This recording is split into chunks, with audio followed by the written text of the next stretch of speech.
Thank you, and in support of the amendment that Mr. Prake has proposed and in strong opposition to the underlining CR.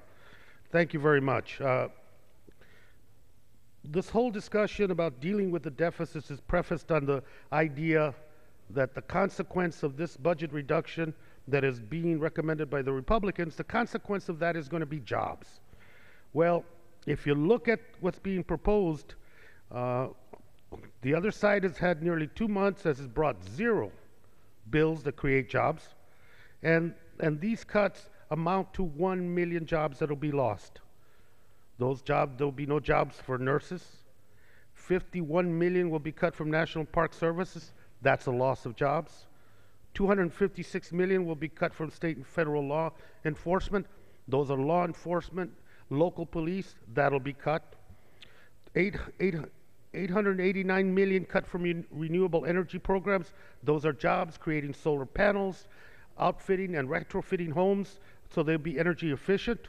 1 billion cut from the National Institute for Health, a loss of jobs and research and providing direct public health to the American citizens. 1.3 million cut from community health centers.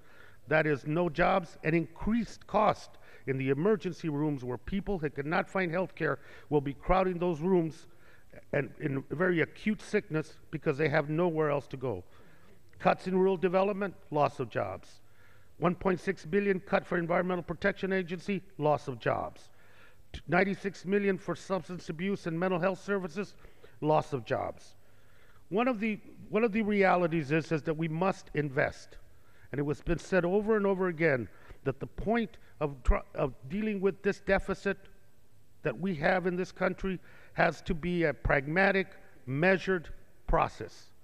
It has taken us 10 years to get into the hole that we're in, and we need to plan to get out of that with the same amount of time, if not more. And we also need to talk about revenue generation. We're not going to cut our way out of this deficit.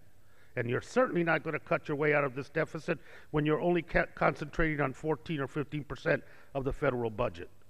That's why I support this amendment, because it is an attempt to deal with defense. And we must create revenues. We must quit giving huge subsidies to big oil and big gas.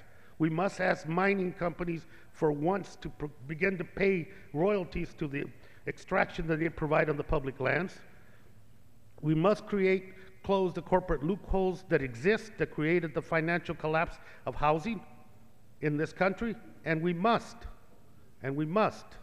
ask Wall Street to pay their fair share to a transaction fee that will generate millions, billions and billions of dollars for the taxpayers of this country. In order to deal with this deficit, there must be a corresponding generation of revenue so we can continue to invest in the things that are important to the American people, their families, their lives, their education, their health care, their future. That's an investment. And with additional revenue, we'll be able to begin to cut the deficit. The continuing resolution is not an effort to deal with the deficit. It is a calculation to deal with programs and projects that have helped the middle class succeed, poor people survive, the disabled endure, and has made this country stronger with its support for education and health care.